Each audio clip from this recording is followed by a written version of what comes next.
No nosso curso de estatística básica, a gente começou apresentando algumas definições. A primeira definição foi a própria definição de estatística.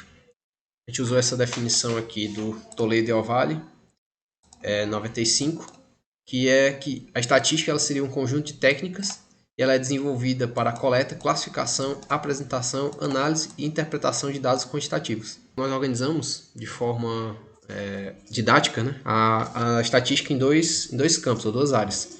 A primeira, que seria a análise descritiva, ela basicamente é o objeto aqui dessa primeira parte do curso, em que ela se propõe a descrever resumidamente um fenômeno, né, por meio da coleta, organização e apresentação dos dados. Ou seja, ela contempla aqui a primeira metade ali da definição de estatística.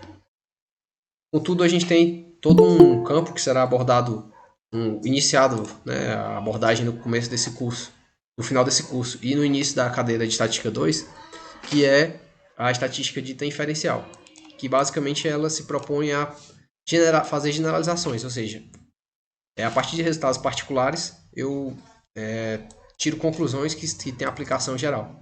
Isso é basicamente o mote da estatística inferencial. Então, outro conceito que nós apresentamos, né, é o conceito de população e amostra, que ele dialoga bem para a gente entender esse ponto que seria a estatística descritiva e a estatística inferencial. Basicamente, nós podemos definir a população, né, como sendo o conjunto de indivíduos sobre os quais se quer estudar, se quer fazer inferência. Né, que você pode entender como sendo a população pessoas, né, ou população unidades de um determinado fenômeno. Sei lá, peças numa esteira. Então, a minha população é o total de peças e a minha amostra é um subconjunto desse conjunto de peças. Né? E eu busco fazer uma inferência para a população a partir dessas características desse subconjunto. Então, esquematicamente, a gente tem aqui a população, né, um conjunto maior, e eu retiro aleatoriamente, né, por meio de uma técnica de amostragem, um subgrupo, né, que eu vou chamar de amostra. Eu vou fazer cálculos, eu vou observar as características dessa amostra e os resultados que eu chegar eu vou expandir, eu vou generalizar, né, fazer a inferência para a população como um todo. Então, geralmente quando a gente está tratando os dados que a gente calcula aqui, média, mediana, essas tabelas de frequência, geralmente a gente faz isso sobre a amostra, certo? Então, geralmente toda a parte da estatística descritiva que a gente está lidando agora, a gente está lidando basicamente com a amostra. Na maioria dos fenômenos, você não conhece a população, então você trabalha com esse subconjunto, né, que é o qual você dispõe de dados. E por que disso, né? Na verdade é porque existe geralmente uma limitação, a limitação física às vezes uma limitação financeira, né, que não permite que você colete as informações da população como um todo. Então, geralmente você utiliza o processo de amostragem, né, para tornar o processo de obtenção de informações mais barato. Né? Vocês podem imaginar aí uma coisa que é mais do dia a dia da gente, que seria as pesquisas eleitorais, né? Sairia muito caro se fosse entrevistar toda a população do Brasil para poder tirar um consenso, né, do que seria a intenção de voto dos eleitores. Contudo, a partir de uma amostra eu consigo chegar numa aproximação mais ou menos aproximada, né, do que seria o real fenômeno que eu estou querendo estudar. A gente também define aqui os atributos, né? A gente denomina aqui de variáveis. Né? Todas as informações que são passíveis de serem quantificadas, ou seja, expressas em números de alguma maneira, a gente pode denominar elas como variáveis. Né? Lá na matemática tem as incógnitas, né? São uma espécie de variáveis. A gente pode dividir as variáveis em dois grupos. Basicamente, as variáveis ditas qualitativas, elas reportam atributos não são contáveis, né? No sentido de que geralmente é a situação em que você possui ou não uma determinada característica. Por sua vez, essas variáveis qualitativas elas podem ser nominais ou ordinais. Eu digo que ela é nominal quando não existe uma ordem. Como assim? O atributo ele não tem um sentido de ordenamento. Por exemplo, religião. Suponho que eu esteja entrevistando algum determinado indivíduo, participar da pesquisa, e eu pergunto qual é a religião dele. Então existem várias opções, ele opta por uma delas. Não existe hierarquia, né? Não existe ordem, não existe uma intenção de qualificação quantitativa. Já que se eu tenho uma pergunta do tipo ordinal, por exemplo, grau de instrução, então eu pergunto se ele tem ensino médio, fundamental ou superior. Então existe uma hierarquia, existe uma sequência. Então isso seria uma análise qualitativa ordinal. Já a análise quantitativa, ela é caracterizada por... ela é caracterizada pela... Como é que eu posso dizer? Por expressar o fenômeno de forma numérica, né? Aqui eu tenho mais a condição de ser ou não ser, né? De estar ou ter ou não essa característica, que eu tenho eu remeto ao conceito de quantidade. Essa quantidade ela pode ser contínua ou pode ser discreta. Ela é contínua quando eu ocupo todos os espaços dentro de uma escala. Por exemplo, a altura dos indivíduos. Se eu pegar dois pontos, né, quaisquer, dentro da altura, eu posso ter infinitos pontos entre eles. Ou seja, se pegar a altura de 1,50 a 1,60, eu tenho infinitos pontos entre eles. Então eu digo que esses infinitos valores que pode assumir, eles me remetem a uma variável dita contínua. Já a variável discreta, ela remete a uma contagem.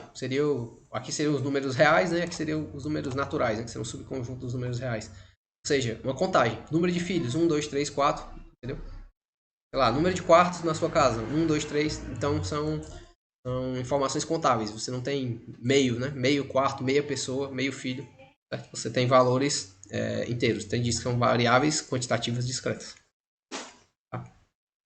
É importante essa divisão agora porque, na verdade, para lidar com cada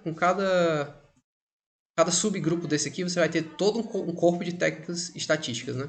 De início a gente vai aprender coisas mais gerais e aí à medida que você for avançando no curso, eu não sei como é na grade do curso de administração propriamente dito, mas no curso de economia a gente tem uma cadeira lá de econometria, que a gente avança, né, em cada um desses subgrupos aqui e nós aprendemos técnicas específicas para cada caso desse. E aí nós temos aqui as fases do método estatístico. Basicamente, se você tiver um problema estatístico, né, você deveria seguir, né, em tese aqui, a prescrição das seguintes etapas. Primeiro você define o problema, você faz um planejamento e coleta de dados pertinentes para resolver esse seu problema, para solucionar essa questão que você tem.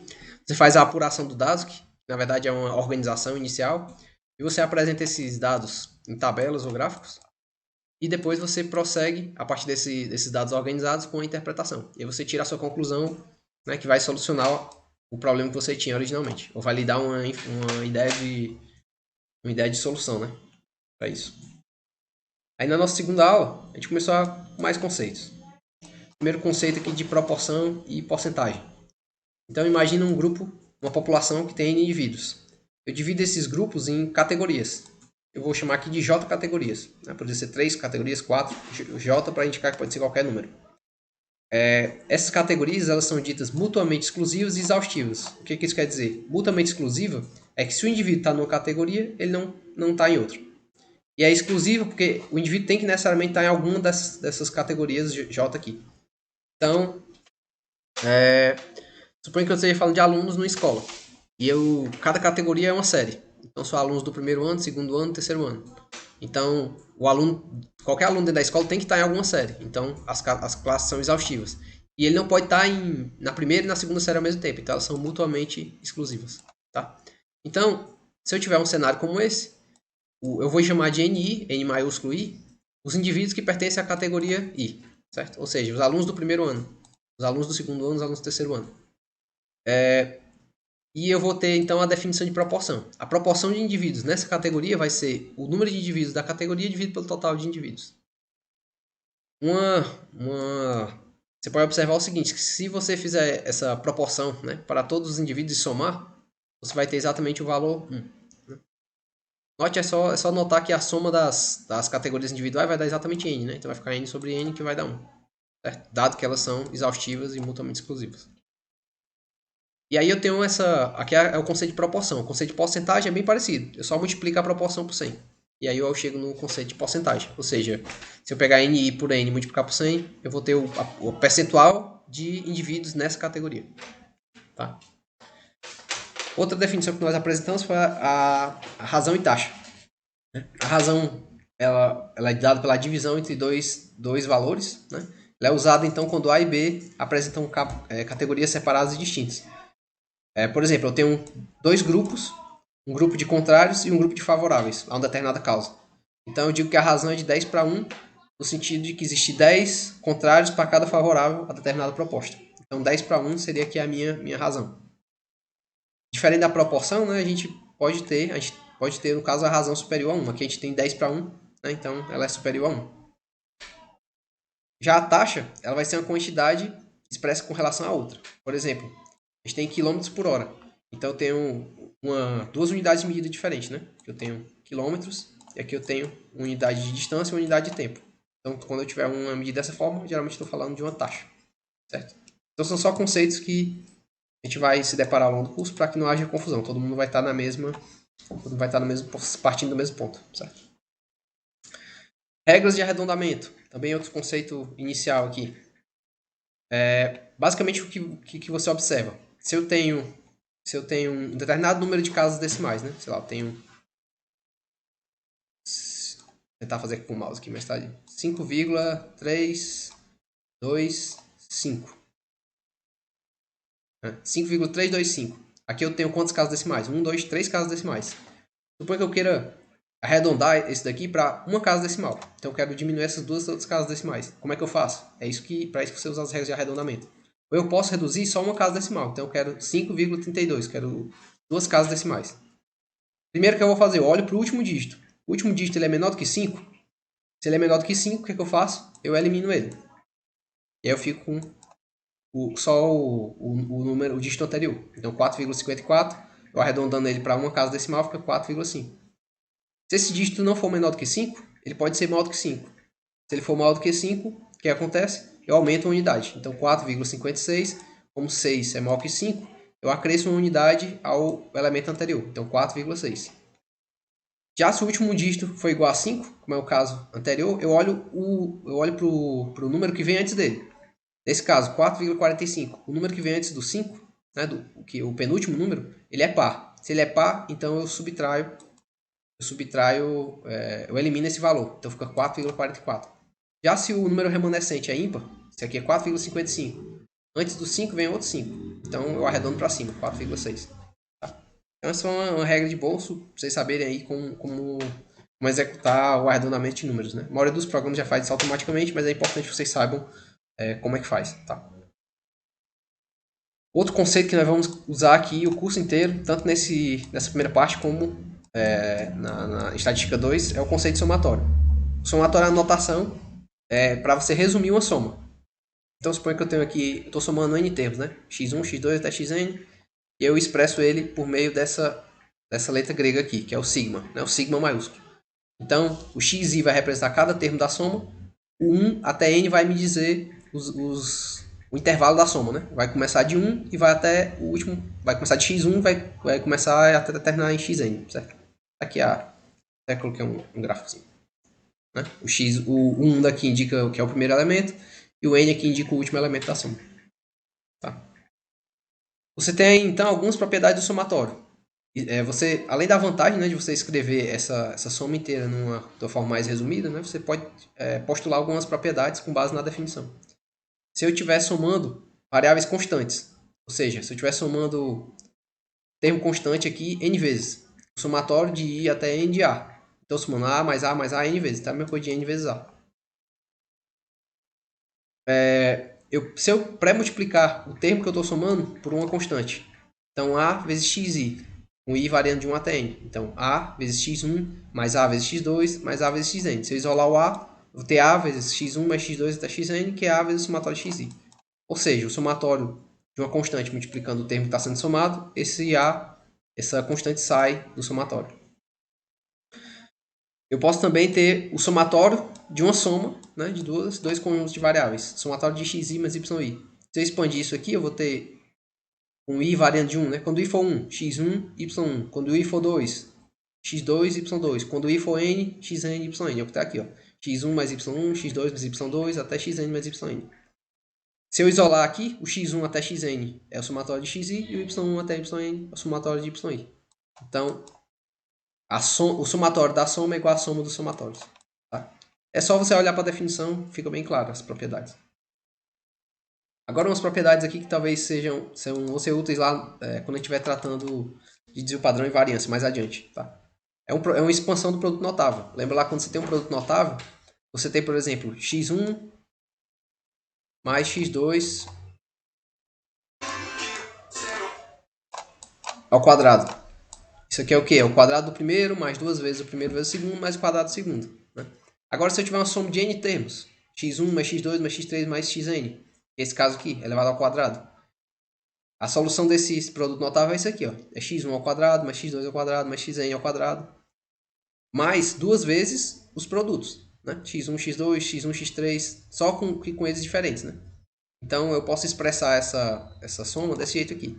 Mas o quadrado da soma de n termos vai ser igual à soma dos termos ao quadrado, mais duas vezes o produto dos termos cruzados.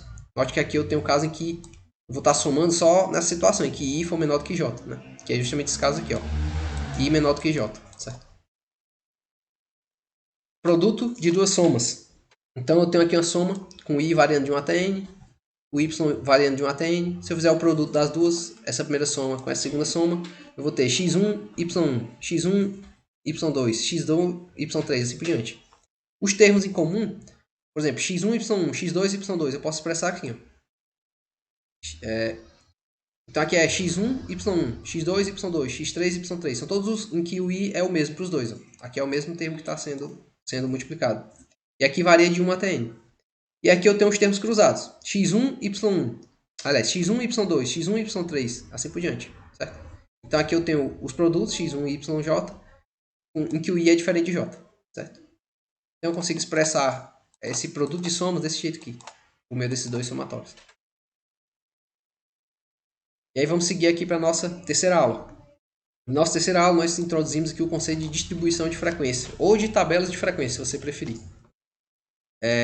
Então, para chegar na tabela de frequência, nós partimos do que a gente chama de dados brutos. O que é os dados brutos? Suponha que você fez uma coleta de dados, e essa coleta ela vai gerar um conjunto de dados, e esses dados eles estão desorganizados. Né? Eles são os dados originais que você coletou, eles não passaram por nenhum tipo de organização.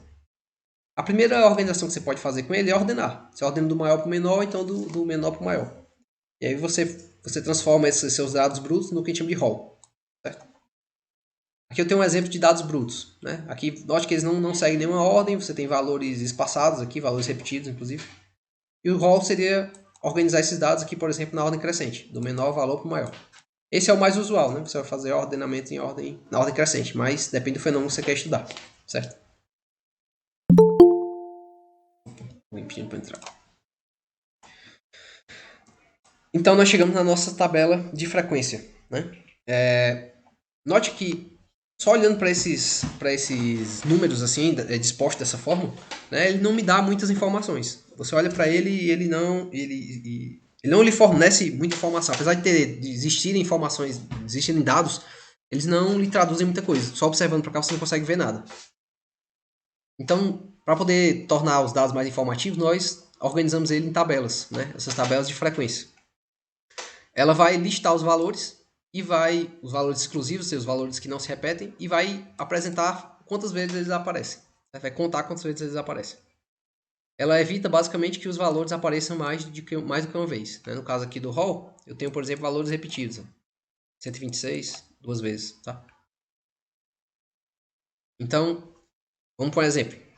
Põe que eu vou para o estacionamento de um shopping e eu conto lá quantos carros de determinados modelos eu tenho nesse estacionamento.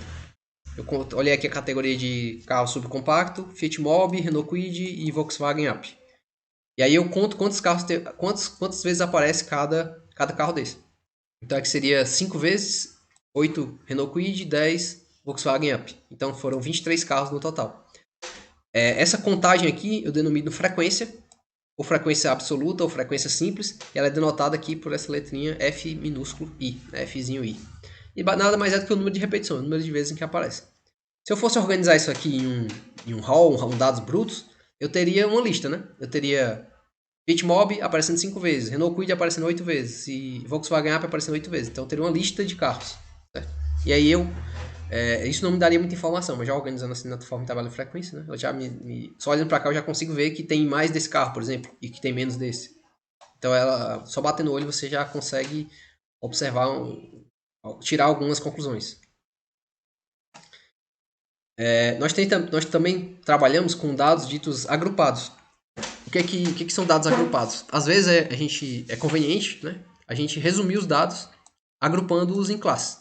Principalmente quando a gente tem casos de dados contínuos. Por exemplo, se eu quisesse fazer uma estatística, né, uma tabela de frequência, com as alturas de vocês, todos os alunos da nossa turma, são 40 alunos. Eu ia construir uma tabela com 40 linhas, né, com o que seria basicamente a altura. Se por acaso coincidisse a altura de mais de um de vocês, beleza, ele ia aparecer com a frequência 2. Mas provavelmente a maioria de vocês, sei lá, na segunda casa decimal, provavelmente todos vocês têm alturas diferentes. Né? Então eu ia ter uma tabela muito longa e que também não seria muito informativo, certo? Mas seria praticamente uma lista.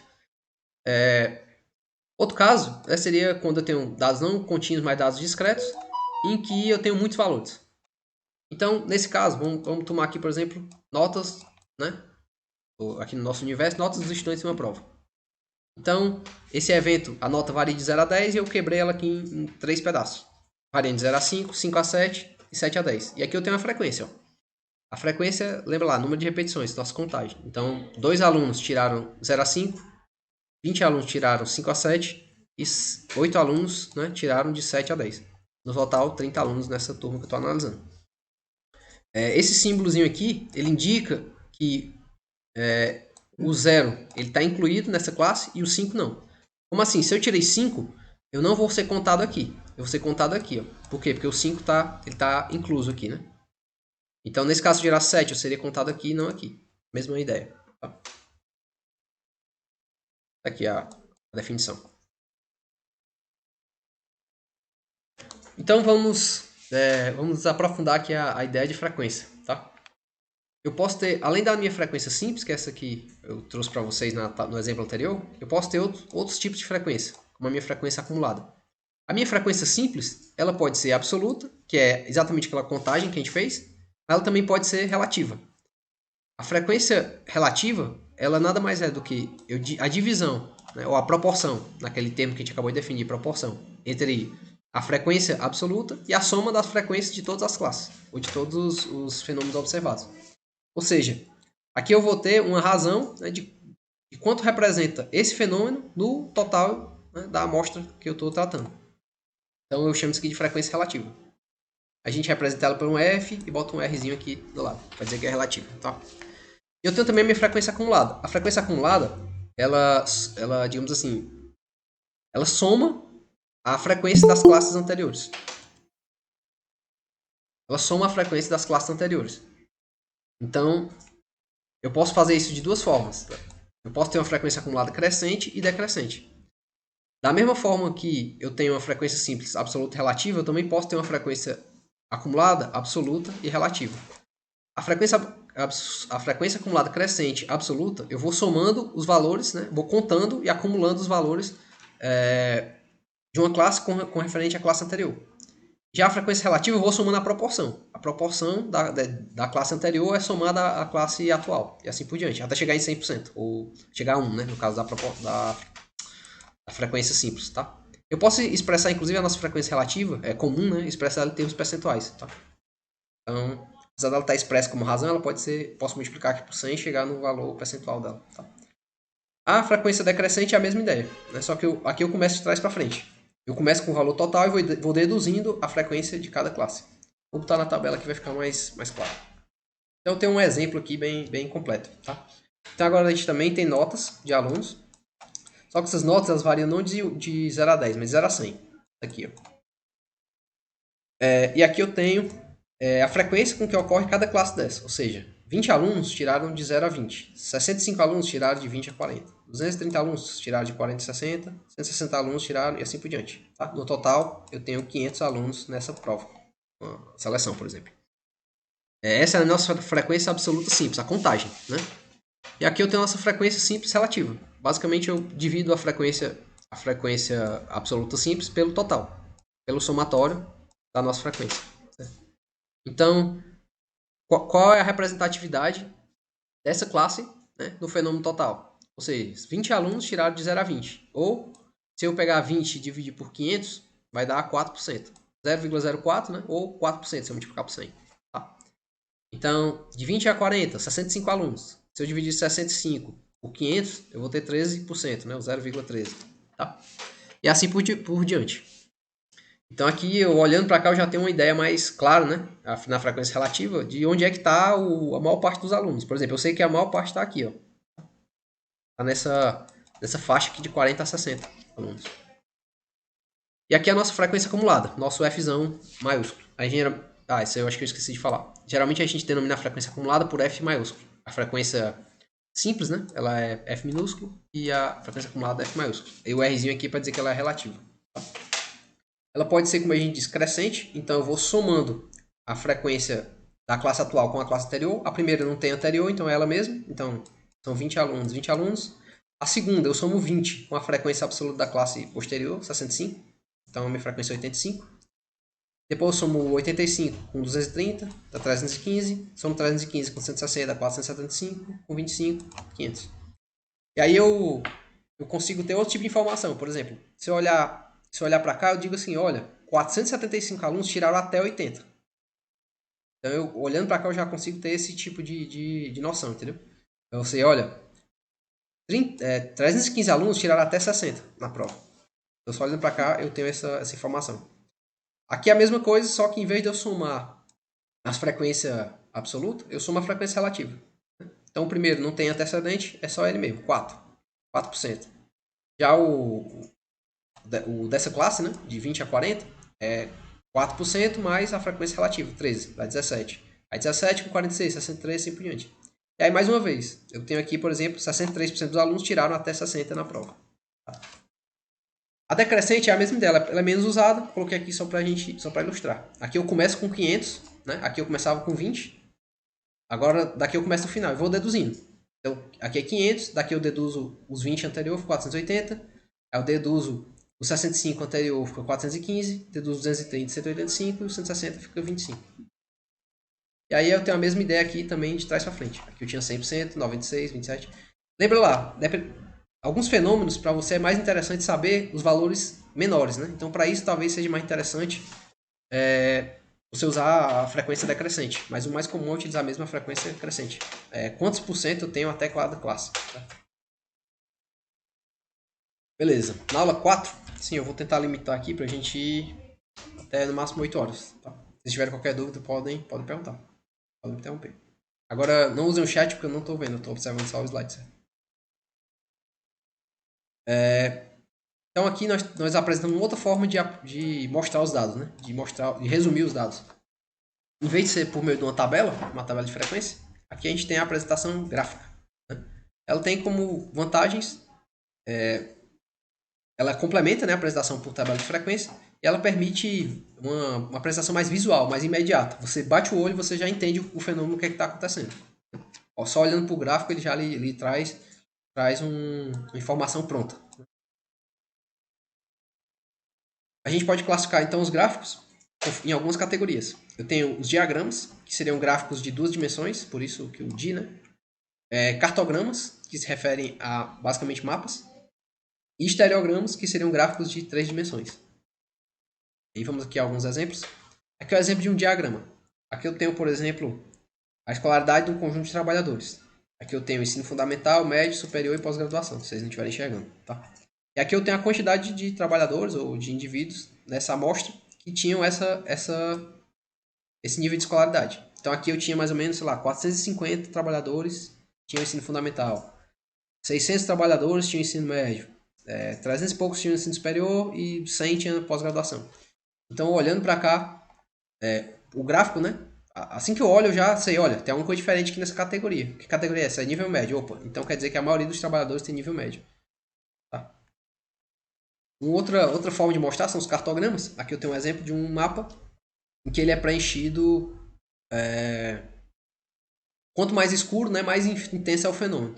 Ele é bom para poder mostrar para a gente a distribuição espacial dos fenômenos. Às vezes, alguns fenômenos eles têm origem histórica ou então origem climática. Né? Por exemplo, o Brasil foi colonizado, né, foi povoado basicamente pelo litoral, do litoral para o interior. Então, a gente sabe que existe uma concentração aqui das grandes cidades e tal, tudo no litoral do Brasil. Então, alguns fenômenos vão estar relacionados a esse histórico. Sei lá, questões climáticas, né? Por exemplo, você pega o sul do Brasil e compara com o Nordeste. Então, os estados do Sul têm características semelhantes e o estado do Nordeste também tem características semelhantes. Então, quando você coloca isso no mapa, isso facilita a visualização do fenômeno. Tá? Inclusive, tem um software, eu indico aí para vocês, é o Geoda. você consegue fazer mapas aí só no clique. No R também dá para fazer, tá? Posso até pensar em fazer uma aula aí depois com vocês. Você tem que baixar o que a gente chama de shapefile, né, que é o desenho dessas linhas, né, que são as linhas que delimitam os municípios, os estados. E você pinta, né, cada unidade de uma cor diferente, por exemplo. Então é bem interessante aí, se tiverem curiosidade. Aqui eu tenho, por fim, os estereogramas. Eles vão representar aqui 3 dimensões. Eu tenho aqui, por exemplo, esse fenômeno aqui é a frequência dos alunos em uma determinada aula. Então eu tenho aqui uma dimensão, que é o número de alunos que estão frequentando a aula. Aqui eu tenho o dia da semana da aula. E aqui eu tenho se são meninos ou são meninas. Então eu tenho três dimensões e um gráfico só. Aqui eu só tenho duas, né? Eu tenho a quantidade de trabalhadores e o nível de escolaridade deles. Então eu sei, por exemplo, que na quarta-feira vai muito mais meninas do que meninos. Certo? Então só olhando para esse gráfico eu já consigo tirar esse tipo de insight. Principais tipos de gráficos. Agora, velho, vamos listar alguns gráficos que são mais comuns e provavelmente vocês já se depararam com eles por aí. A gente vai mostrar aqui alguma aplicação deles, tá? A gente tem aqui o gráfico de barras. Geralmente a gente compara indivíduos ou atributos. Você pode ter ele assim, né, na horizontal ou ele na vertical.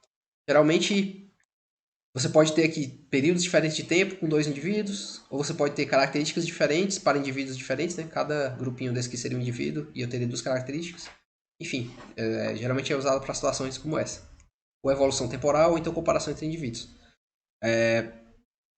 Você tem também os dados empilhados. Esse daqui ele me dá uma ideia de frequência simples, né? Frequência absoluta simples. Já aqui eu tenho uma ideia mais de frequência relativa. Né? Frequência absoluta relativa. Por quê? Porque eu empilho. Né? Então é como se esse fenômeno, aqui fosse um indivíduo, aqui fosse outro. Eu sei que esses dois representam esse total. Tá? Imagina que eu tivesse, sei lá, os estados do Brasil e cada um deles contribui com o PIB para o Brasil. Então eu podia empilhar cada um deles numa corzinha dessa. Né? Eu teria a participação de cada estado no PIB, no PIB nacional. Eu também tenho esses dados que são empilhados 100%. Ele remete ao conceito de frequência relativa, né? Frequência relativa, por quê? Porque eu defino aqui em 100%, né? Eu fecho aqui em 100% e eu tenho a proporção que cada um ocupa relativamente dentro desse fenômeno. Então, aqui eu poderia, sei lá, ter uma empresa e aí eu tenho 2 produtos, né? E eu teria a participação de cada produto desse na receita. E aí eu olharia ao longo do tempo e veria qual produto está contribuindo mais. Então, nesse caso aqui da figura, o produto azul escuro está perdendo importância e o azul claro está ganhando importância dentro da figura, dentro da empresa. Certo? Você também tem o gráfico de linha. Ele é feito principalmente para evolução temporal. Aqui, para quem gosta do mercado de ações, né, que eu achei finanças, tem esse gráfico aqui, um gráfico famoso do Jeremy Siegel, livro do Jeremy Siegel, que é Investir em Ações para Longo Prazo. Ele faz uma comparação de vários ativos financeiros, do retorno dos ativos financeiros para o mercado de capitais norte-americano desde 1802 até 2014. E aí ele vai e olha quanto é que renderia, né, $1 investido em cada um desses ativos, 200 anos depois. Ele chega aqui, por exemplo, se você tivesse investido em ações, ele teria tido esse comportamento, você teria $1.000 200 anos depois. E aí faz isso para vários ativos. Bonds são títulos do governo, aqui são títulos de longo prazo, que são títulos de curto prazo, aqui é o ouro, e aqui é se você tivesse ficado com esse dinheiro na carteira. Ele viraria 5 centavos, né, por causa da inflação ao longo do período. Esses são valores reais. Então, outros tipos de gráficos. Gráficos de área, eles têm uma interpretação semelhante aos gráficos lá de barras, né, empilhados e padrão. Aqui, imagina que eu tenho a evolução de 2 indivíduos, eu estou comparando aqui eles. Né? Então, a evolução composta, ou então a evolução relativa dos indivíduos. Né? Por exemplo, 3 setores da economia, eles evoluindo ao longo do tempo, então eu sei que esse setor está ganhando importância ao passo que esse aqui está perdendo. Então, esse tipo de gráfico é interessante nessa situação. Nós temos gráficos setoriais, né? Ou gráfico de pizza, como é mais popularmente conhecido. Ele mostra categorias com uma proporção total. Geralmente ele é usado quando eu tenho só um período de tempo. Tá? Então eu tenho aqui, por exemplo, a carteira de ações e eu tenho, sei lá, renda fixa, renda variável, derivativos. Então eu tenho três ativos e cada um tem uma participação dentro da carteira. Vamos lá. Esse gráfico é um gráfico bem completo, ele é bem interessante, que eu chamo de gráfico de coordenadas polares. Aqui em cada ângulo desse, eu coloco um indicador. E aí eu traço um perfil dessa empresa ou desse indivíduo, né, por meio desse gráfico. Então aqui, por exemplo, como esse ponto está mais distante na origem, quer dizer que essa firma, né, essa empresa, ele está melhor nesse indicador e pior, por exemplo, nesse outro indicador aqui, né, que seria o do outro lado. Esse outro indicador. Ela está mais perto da origem. Então eu poderia olhar a evolução ao longo do tempo, né, colocando vários gráficos desse, ou dois pontos no tempo. Poderia comparar a empresa também, sobrepondo as sombras delas aqui, né, nesse gráfico. É um gráfico bem interessante. Oi, professor. Pode falar. Só uma observação desse gráfico, uma prática, né? Eu trabalhei numa empresa onde eu ficava com os levantamentos das informações e esse gráfico ele é usado no jogo de futebol, né? No PES e tal. Aí eu peguei esse gráfico, ele era um call center, né? Eu coloquei várias métricas do operador, tipo acordos fechados, pagamentos, tempo de chamada, e eu fiz um Excel com esse gráfico, e aí a gente conseguia ver onde é que ele estava pecando mais, se era no tempo da chamada, se era na qualidade, se era no fechamento, e ficou bem interessante, né? Pô, legal, muito legal. Esse gráfico ele é bem informativo justamente por isso, né? Em vez de você ficar analisando vários gráficos como aqueles que a gente mostrou antes, com um cara desse aqui você já consegue, como você diz, ver onde é que está falhando, né, o processo. Se você está analisando um processo, aqui você só tem que tomar cuidado para as unidades de medida ficarem iguais, né? Para inclusive você saber a proporção certinha. Mas aí, bem interessante. Parabéns aí pela sacada. Outro gráfico aí bem comum, vocês vão achar nesses painéis tipo Power BI, né? Painéis Business Intelligence, né? Que é muito comum, são muito comuns hoje em dia. São esse gráfico aqui de Tree Map. E basicamente eu consigo também compilar um monte de informação numa figura só. Aqui eu tenho. Eles são hierárquicos, né? Ou seja, tem um quadrado maior e vários quadrados menores dentro dele. A área de cada quadrado representa quanto esse item corresponde no total, né? Aqui seria da frequência relativa dessa empresa. Então, por exemplo, aqui eu tenho empresas de carro, né? Eu tenho Ford, Chevrolet, Mazda, BMW e a Sakura, não conheço. E aqui eu tenho os modelos de carro dentro de cada empresa. Então eu tenho uma ideia de quanto representa, né, para essa empresa cada modelo dentro do faturamento dela, por exemplo. Quanto é que isso representa do mercado como um todo? Note, se eu tenho um quadrado desse tamanho aqui, ele é maior que um quadrado desse aqui da outra empresa. Então esse carro ele fornece mais dinheiro do que esse aqui. Tá? Então, se for o número de unidades, né? Ele vende mais do que esse aqui. Então, você olha num gráfico como esse e você já tem uma série de insights só olhando para ele, tá? É interessante que ele é um gráfico que a gente diz que é mais moderno, porque ele veio para advance do computador, né? Porque esses outros gráficos eles até poderiam ser feitos à mão, né? Mas esse daqui já é mais complicado, né? Você medir a área exatamente de cada ponto, né? Mas assim, com o avanço da tecnologia a gente consegue obter hoje facilmente eles. Inclusive gráficos interativos, né? Você clica dentro de um quadrado desse, ele já vai para outra tela que vai lhe trazer informações específicas desse modelo, etc. Certo? É uma coisa que eu acho que é interessante vocês investirem, principalmente vocês do ramo de negócios aí. Tá. Então, o gráfico mais tradicionalzão que nós trabalhamos aqui, que é esse aqui é, digamos assim, você sempre tem que mostrar ele, né, na sua análise, é bem importante você fazer isso, a distribuição de frequência, ou a gente chama de histograma, né? Basicamente ele é aquela nossa tabela de frequência, só que em forma de gráfico. Você tem aqui as classes, né, do fenômeno que você está estudando, poderiam ser valores, né, individuais, e aqui você tem uma colunazinha para cada, mostrando a frequência, pode ser relativa ou a frequência absoluta do fenômeno estudado. Por exemplo, eu diria que nessa faixa aqui eu tenho, por exemplo, 20% ou um pouco mais de 20% dos casos. Né? E ela pode ser tanto na frequência relativa, né? Ou como ela pode ser também na frequência simples como na frequência acumulada. Aqui eu estou somando o fenômeno. Então aqui eu tenho, por exemplo, que nessa classe, sei lá, 60% mais ou menos dos indivíduos, né, chegaram até essa classe aqui desse fenômeno. Tá? Então essa é o insight. Ele é o análogo, né, só que gráfico daquela tabela que a gente mostrou anteriormente. A gente vai ver que esse desenho aqui, né, ao longo do curso de Estatística 2, ele tem um significado, né? Notem, já vou deixar aqui para vocês, a gente vai entrar em outro assunto já.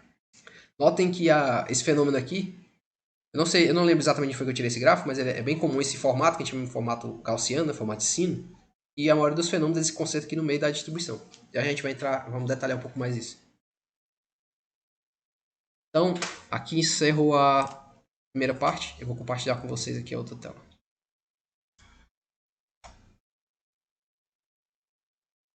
tiver qualquer dúvida, podem me perguntar, tá? A gente pode me mandar por e-mail também, a aula está sendo gravada, tá? Então, vou disponibilizar o link para vocês. Beleza. A gente vai até 8 horas, são 7h20, não dá tempo a gente avançar aqui, bem.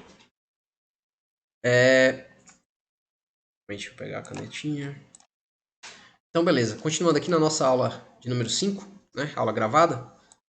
Nós introduzimos aqui esse conceito, que é um conceito fundamental que vocês têm que ter em mente, que é o conceito de tendência central, que é exatamente o que eu mostrei naquele gráfico anterior.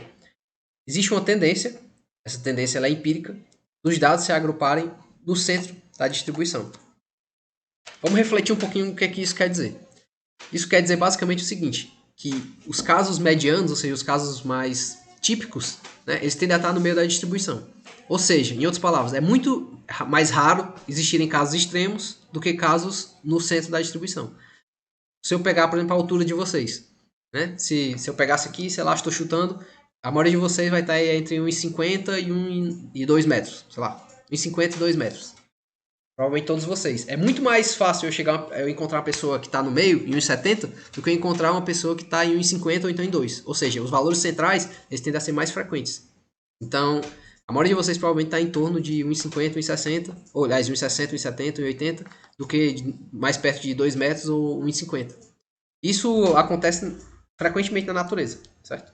Muitos fenômenos, a maioria dos fenômenos naturais, concentração de sódio no sangue, sei lá, concentração de uma determinada proteína em determinada...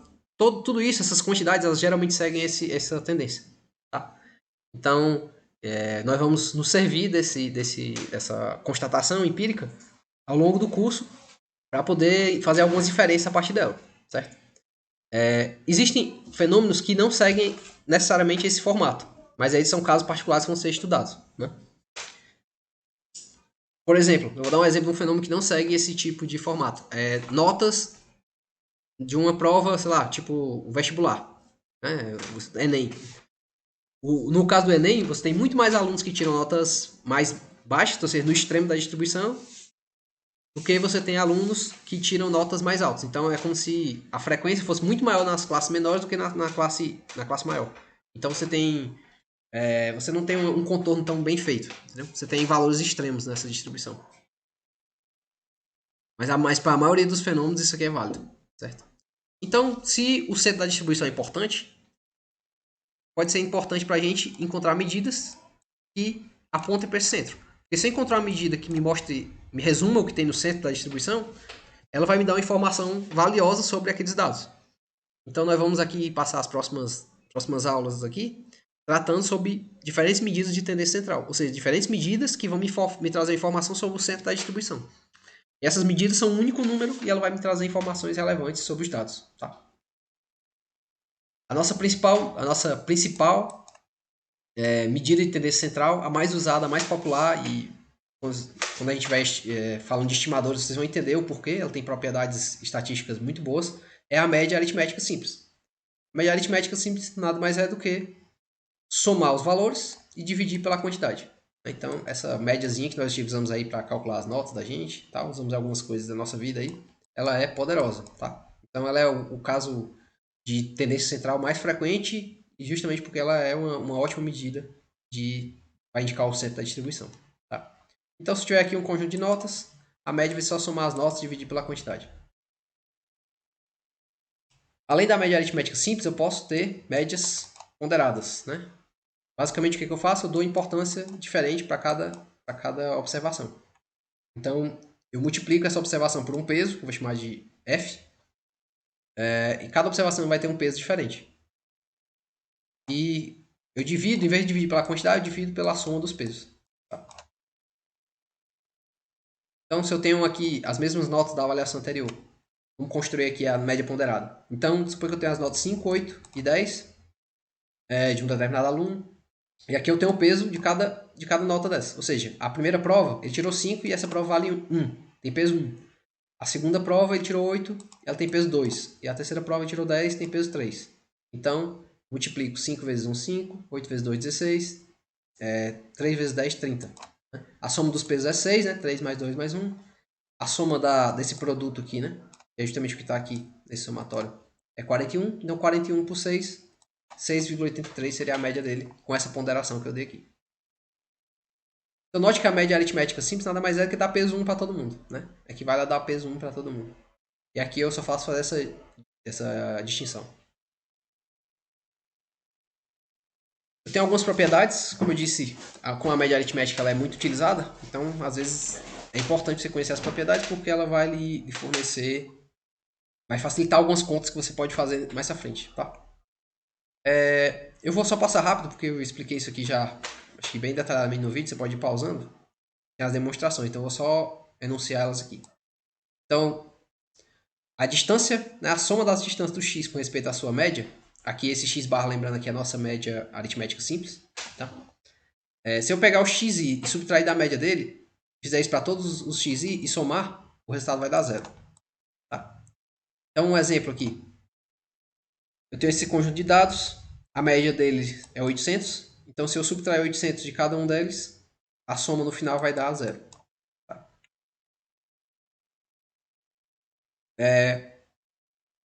Aqui a soma do xi menos o x barra ao quadrado, ou seja, a distância. Aqui, lembre, note essa diferença, ela é uma espécie de medida de distância. Eu estou dizendo quanto o xi está distante da média dele. Tá? Então essa medida de distância aqui, elevada ao quadrado, ela vai ser a menor possível para qualquer outro valor.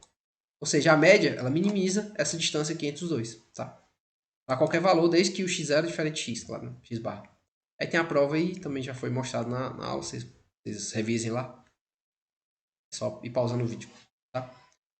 Se eu tenho dois subgrupos, né? Ou n subgrupos, e cada um deles tem uma média e um número de indivíduos, a média de todos os subgrupos vai ser dada pela média ponderada desses subgrupos, onde os pesos são a quantidade de indivíduos dentro de cada um deles. Ou seja, eu vou ter aqui... Calma aí, tá aqui. Eu vou ter... Aqui é a nossa média do grupo 1 e aqui é a quantidade de indivíduos do grupo 1. Aí vou ter a média do grupo 2 vezes a quantidade de indivíduos do grupo 2. É como se o número de indivíduos fosse o peso, né, nessa média ponderada. E aí aqui eu vou ter a soma dos pesos, que na verdade a soma é o total de indivíduos.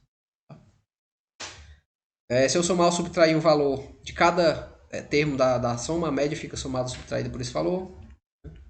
Se eu multiplicar ou dividir é a mesma coisa, o termo fica multiplicado ou dividido.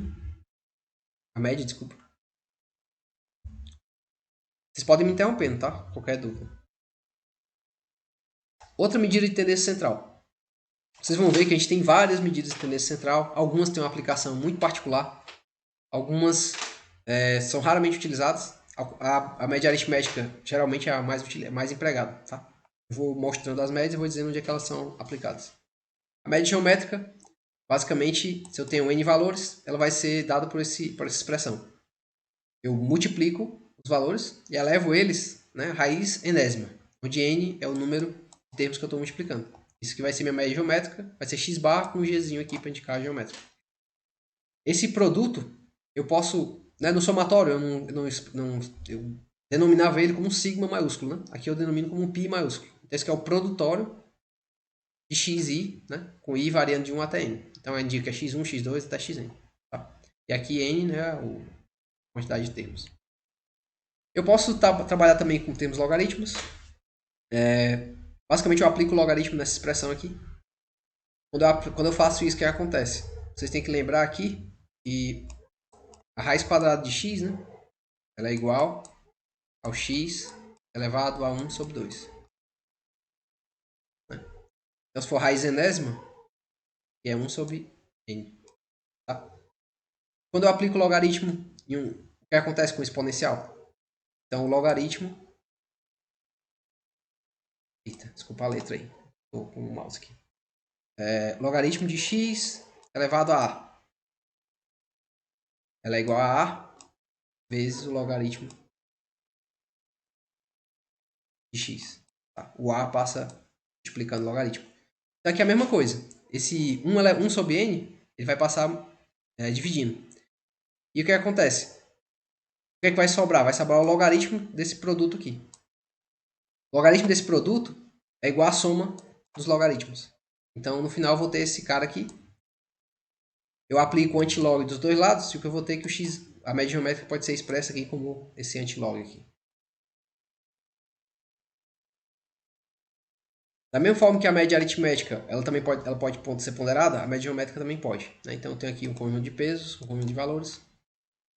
Só que agora, em vez de eu multiplicar, eu vou elevar, né, a potência desse determinado número por esse determinado peso. Então eu tenho x1 elevado ao peso dele, x2 elevado ao peso dele, até xn elevado ao peso dele. E aqui, o meu expoente aqui da minha raiz vai ser a soma dos pesos. Tá? Aqui é a mesma expressão em termos de produtório. Eu tenho o produto do xi elevado a fi, né, em que fi é o peso dele, com i variando de 1 até n. E aqui, o expoente da raiz é o somatório dos pesos, somatório de fi. Aqui eu tenho a mesma coisa, só que com antilog, mesma lógica anterior. Algumas propriedades da média geométrica. Se eu dividir todos os valores da média pela média geométrica, isso vai me retornar o valor 1. Se as séries apresentam a mesma quantidade de elementos, ou seja, o mesmo n, e o produto delas é igual, a média geométrica também vai ser igual. Tá? Ou seja, se esse produto aqui foi igual e o n foi igual, então o valor do produto vai ser o mesmo. Outra propriedade, isso aqui é a cara de quem faz, eu não sei se vocês fazem AMPAD, né, para ir para pós-graduação. Na economia a gente tem a prova da AMPEC. A prova da AMPEC costuma cobrar muitas essas coisas aqui. A média geométrica ela é menor ou igual à média aritmética. Tem uma relação aqui entre as duas, tá? A prova tá aí, vocês olham lá no curso, lá na aula gravada, tá? Quanto maior for a diferença entre os valores, né, sobre o qual você está calculando a média, maior vai ser a diferença entre a média aritmética e a média geométrica. Por exemplo, eu tenho aqui 2 e 2. A média aritmética é 2 e a média geométrica também vai ser 2. Já se eu tenho 2 e 50, que são dois valores bem distantes, a média aritmética é 26 e a média geométrica é 10. Então, quanto maior a distância, né, maior vai ser essa diferença aqui. Basicamente, a aplicação do uso de médias geométricas é para o cálculo de taxas. Tá? É a principal aplicação dela. Então, vamos por exemplo. Suponha que tem um indivíduo que ele tinha R$500 em 2018, ele fez uma aplicação, ao final de 2019 esse valor aumentou para 650, ele reaplicou e ao final de 2020 esse valor rendeu aí e chegou em 910. E eu quero saber qual é a taxa média de aumento desse capital. Então a gente pode construir essa tabelinha aqui. De 2018 para 2019, o valor final foi 650 e o valor inicial foi 500. Então ele aumentou na razão de 1,3, né? Ou seja, aumentou 30%. E de 2019 para 2020, o capital final era 910, o inicial 650. Então ele aumentou na razão aqui de 1,4 ou 40%. Para eu saber a taxa média entre um e outro, eu tiro a razão, eu tiro a raiz quadrada aqui dos dois. Então a média geométrica vai ser a raiz quadrada de 1,3 vezes 1,4, que dá 1,3491. Ou seja, o aumento médio dos dois períodos foi 84,91%. Certo? Aula 7. Média harmônica. A terceira média mais comum. Né? Ela é dada pelo inverso da média aritmética dos inversos. Vamos lá, entender isso. Quem são os inversos? O inverso de um número é 1 dividido por esse número. Tá? Então, se eu tenho x1, x2, x3, xn, os inversos deles são 1 sobre x1, 1 sobre x2, 1 sobre x3, 1 sobre xn. Tá? Então, isso aqui ó, é a média aritmética dos inversos, né? Porque eu estou somando os inversos e dividindo pela quantidade. Só que aqui eu tenho né? Eu tenho o inverso dessa média. Então, eu tenho o inverso da média dos inversos. Como eu tenho uma fração aqui sobre a outra, o n passa para cima. Então eu fico com isso aqui. Então essa aqui é a nossa média harmônica. Da mesma forma que eu tenho a média aritmética ponderada, a média geométrica ponderada, também tenho a média harmônica ponderada. Os ponderadores aqui vão entrar dentro dessa média aritmética, né? Ou seja, é como se eu estivesse calculando uma média aritmética ponderada dos inversos, tá? O inverso dela. E aí ela fica com essa forma aqui. Beleza. Quando é que nós utilizamos a média harmônica? Geralmente situações em que envolvem grandezas inversamente proporcionais. Vocês devem lembrar, quando vocês estavam estudando matemática lá no ensino médio, que quando vocês faziam as regras de 3, né? Você tinha a regra de 3 simples e tinha a regra de 3 composta. A regra de 3 composta se dava quando eu tinha um caso em que o aumento de um produto, o aumento de um dos termos, ele diminuía o outro. Né? Por exemplo, se eu tenho uma vazão de uma caixa d'água, né? Então eu tenho a razão de litros por minuto que entra na caixa d'água e o tempo que eu demoro para encher, né? Então, quanto maior a vazão, menor o tempo que eu demoro para encher. Então, essas coisas são inversamente proporcionais. Esses casos em que você aplica lá a regra de 3 composta são os casos em que você usa média harmônica. Tá? Então, tem um exemplo aqui. Então, supõe que eu tenho uma planta de produção. Essa planta de produção ela me entrega 120 unidades por hora no primeiro turno e me entrega 80 unidades por hora no segundo turno. Se eu considerar os 2 turnos, qual é a média de unidades por hora que ela me entrega? Então, para fazer isso, eu uso a média harmônica. Aqui eu vou ter o inverso, do primeiro turno, mais o inverso do segundo turno, 1 sobre 120 mais 1 sobre 80, a média dos dois. Né? Então aqui eu passo 2 para cima, né? Então fica 2 mais 3 sobre 240, vai dar igual a 96 unidades por hora. Tá? Então essa é uma aplicação essa aqui. São casos bem particulares, né? Assim como a média geométrica tem uma aplicação bem particular, a média harmônica também. Por isso elas não são tão utilizadas. A principal propriedade aqui é a relação da média harmônica com a média geométrica e, por consequência, com a média geométrica. Professor, Pode falar. você pode voltar no slide anterior? Posso. Eu não entendi essa parte que ficou 2 mais 3. Eu não entendi, tipo, o 3 saiu da onde? Ah, sim, é porque eu fiz o MMC entre os dois, tá? Ah, tá. Aqui Tá é, certo. né? Eu É. tirei 240 por 120 dá 2, né? E Ah, 240 e o por 80. 80 dá 3. Ah, entendi. Tá? Desculpa se eu passei rápido. Ok. É à vontade aí para me interromper.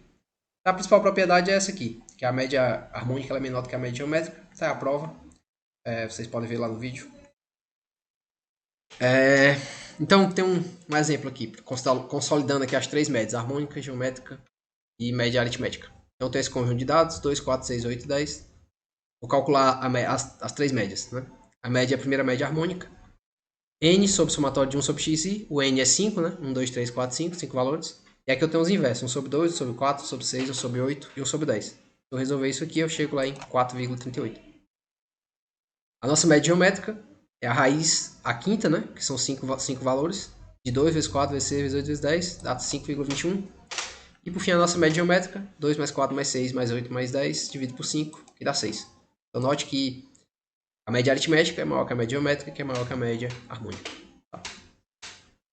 Nós temos ainda outras médias. Na verdade tem muitas médias, tá? Muitas médias. Vou mostrar que são uma família. Por exemplo, a média quadrática. São casos que têm aplicações mais particulares ainda do que esses que eu mostrei para vocês. Por exemplo, a média quadrática ela vai dar a raiz quadrada da soma dos quadrados. Tá? A média cúbica vai ser a raiz cúbica da soma dos cubos. Então eu tenho toda a família aqui. Né? Teria a média enésima. Né? Então seria a raiz enésima da soma do x elevado a n sobre... Então eu posso ter toda uma família de médias. Elas têm aplicações bem particulares. No dia que você precisar delas, você vai ter que ir atrás. Tá? Só para vocês saberem que existe. Tá. Além das médias, a gente tem outras medidas de tendência central. Tem aqui a moda e a mediana. A gente vai parar nessa aqui. A moda ela é o valor que aparece com maior frequência. Então, se você tem um conjunto de dados lá, você olha o valor que mais se repete, ele é a sua moda. Tá? Como eu disse que os dados tendem a se aglomerar em torno do valor central, então o valor que mais se repete provavelmente vai estar no meio da distribuição também. Então, ele é também uma medida, né, de tendência central. Tá? Por exemplo, o salário modal de uma empresa é aquele que é recebido pelo maior número de funcionários que trabalham nessa empresa. Tá? O cálculo é bem óbvio, né? Como eu acabei de falar, quando os dados são livres, né? Mas quando os dados estão agrupados em classes, aí você tem várias formas de encontrar essa média, essa moda, desculpa. Tem a moda bruta, em que você vai pegar para uma classe as extremidades da classe, o maior ou menor valor vai tirar uma média. Então você chega na moda por meio disso. Da classe modal, né? Aquela classe que tem maior frequência. Você tem esse método de King, em que ele vai calcular a moda pegando o limite inferior da classe mais a amplitude da classe, ou seja, o maior menos o maior maior valor menos o menor valor. Tá? Aqui é a frequência da classe posterior à classe modal, a frequência da classe anterior mais a frequência da classe posterior. E o método Zuba, que tem alguma semelhança, né? Você tem aqui o limite da classe inferior, a amplitude de classe, a frequência da classe modal menos a frequência da classe posterior, dividido por 2 vezes a frequência da classe modal menos a frequência da classe anterior mais a frequência da classe posterior. Tá? Vamos por um exemplo, fica mais claro, né? Então, tem aqui uma tabelinha de frequência, como aquelas que a gente mostrou antes, tá? Tem aqui 5 classes que vão de 10 a 60, esse fenômeno que eu estou estudando. E aqui eu tenho uma frequência com que acontecem, né, os indivíduos se encontram dentro de cada classe dessa. Então tem 3 indivíduos nessa categoria, 5 nessa, 7 nessa, 6 nessa e 1 nessa. Tá? Quem é a minha classe modal? Primeira coisa que você tem que identificar. Minha classe modal é aquela que mais se repete, né? Ou seja, é a que tem maior frequência. Então, a minha classe modal é essa aqui. Ela aparece mais vezes, 7. Tá? Guarde isso. Então, a minha moda bruta vai ser os extremos da classe modal dividido por 2, a média, né? 30 mais 40 dividido por 2, 35. A minha mota calculada pelo método de King vai ser o limite inferior da classe modal mais a amplitude da classe, né? Que é 40 menos 30 dá 10. Mais 6, que é a frequência da classe posterior, dividido por 6 mais 5, que é 6, é a frequência da classe posterior mais a frequência da classe anterior. E é o resultado 35,45. Você tem ainda o método de Ksuba. A moda de Ksuba, né? Você vai ter o valor inferior da classe modal, a amplitude de classe. Aqui você vai ter a amplitude de classe menos 6, o 6 aqui é a frequência da classe posterior, menos, dividido, né, por 2 vezes a frequência de classe, que é 10, aliás, a amplitude da classe, menos 6 mais 5, que é a frequência das classes anterior e posterior. E aí o valor dá 34,44. Tá? Então são 3 formas de você chegar na mesma medida. Então a moda aqui nesse caso seria em torno desse valor aqui de 35. Tá? Mediana. A moda é o valor que mais se repete. A mediana, por sua vez, ela vai ser o valor que divide os dados ao meio. Então, se eu tenho dados ordenados, né, do maior para o menor, eu vou ter o valor que divide os dados ao meio. Ou seja, que de um lado vai ter a mesma quantidade de elementos que do outro lado. Tá? Então, por exemplo, eu tenho aqui esse conjunto de dados aqui. Tenho 9 valores. Então, quem é o meu valor mediano? Ele vai ser o valor em que eu seleciono de um lado do outro, tem a mesma quantidade de elementos. Aqui vai ser o 6, né? Ou seja, eu vou ter 1, 2, 3, 4, 5. Ele vai ser o quinto elemento, né? 4 elementos antes e 4 elementos depois. Então, minha mediana é 6 e meu elemento mediano, ou seja, a posição mediana é o 5, né? Porque é o quinto elemento. 1, 2, 3, 4, 5. O meu elemento mediano é o 5. Nesse caso, eu tenho 9 elementos, eu tenho um valor ímpar, né? Então, para isso, formalizando, eu só somo com 1 e divido por 2. Ou seja, 9 mais 1, 10, divido por 2 dá 5. Que é justamente o meu elemento mediano. Então, eu conto aqui. 1, 2, 3, 4, 5. Minha mediana é 6. Tá? Já se o valor for par, aí o negócio complica um pouco mais. Eu parto desse valor aqui. Eu pego o número dividido por 2, né? Ele é par. E aí eu vou pegar o elemento anterior e o elemento posterior e vou tirar a média. Aqui, ó. Por exemplo, eu tenho 4 valores. Então, a minha mediana aqui vai ser o quê? 4 dividido por 2 dá 2, não é isso?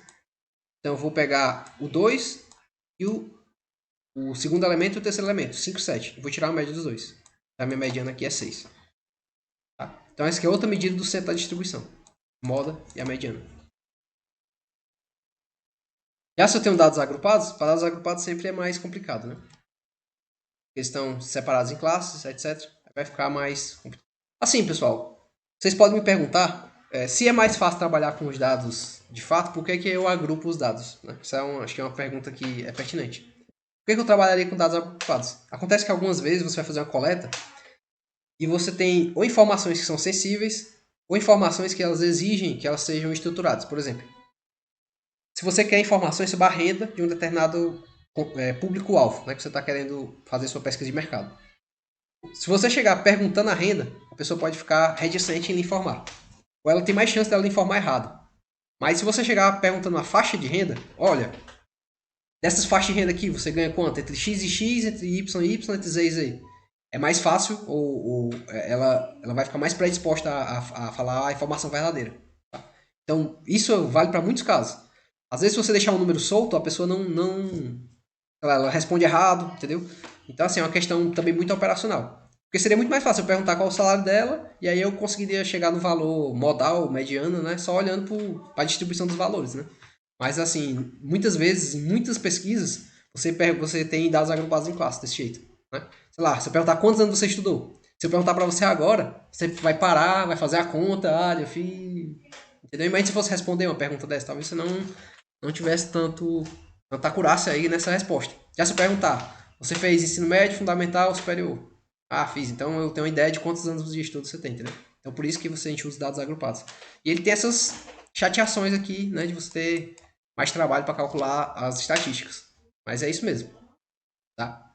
Então, a mediana para dados agrupados vai ser limite inferior de classe mais mais a amplitude de classe que multiplica o elemento mediano menos a frequência anterior dividido pela frequência do elemento da classe mediana, né? Eu tenho mais uma vez a nossa distribuição aqui, 10, 20, 10 a 20, 20 a 30, 30 a 40, 40 a 50, 50 a 60. Aqui eu tenho as frequências, né? 22 elementos. Então, para eu encontrar o elemento modal, a primeira coisa que eu faço, aliás, o elemento mediano, desculpa, eu pego 22 e divido por 2, né? É um número par, então eu divido por 2 dá 11. Aí eu lance aqui. Onde é que está o 11 aqui? Onde é que está o 11º elemento nessa distribuição de classes? Vamos lá, a gente começa daqui. Eu tenho 1, 2, 3, até o terceiro elemento ele está dentro dessa classe. Aí o quarto, quinto, sexto, sétimo, até o oitavo elemento ele está dentro dessa classe. Não é isso? Até o terceiro está aqui. E aí eu continuo. Quarto, quinto, sexto, sétimo, oitavo. Os 5 elementos seguintes estão aqui dentro dessa classe. Aí já o nono, décimo, 11º. Opa, 11º está aqui dentro. Então a minha classe mediana, né, vai ser esse cara aqui. A minha classe mediana é essa aqui, 30 a 40. Tá? Eu preciso achar onde é que está o elemento de posição 11 dentro da distribuição de frequência. Se eu tivesse uma coluna aqui com a frequência acumulada, ficaria até mais fácil de eu observar isso. Então eu consigo encontrar a mediana, né, usando a fórmula anterior aí. 30 mais 10. 10 aqui é a minha amplitude de classe. O 11 aqui é meu elemento mediano, né, que tá aqui. A frequência anterior dividido pela frequência modal. Tá?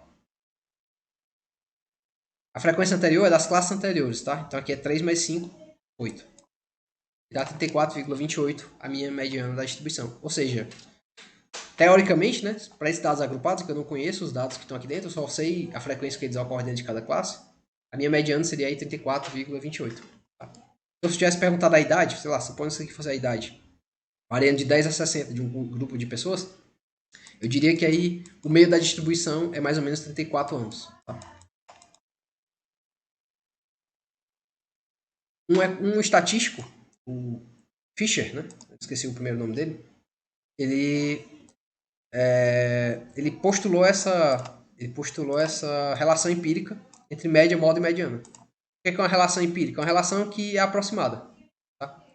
Então, eu consigo eu tenho essa relação, que x barra menos a moda vai ser igual a 3 vezes a média menos a mediana. Tá? Então vamos calcular aqui para a gente ver se essa relação é próxima mesmo.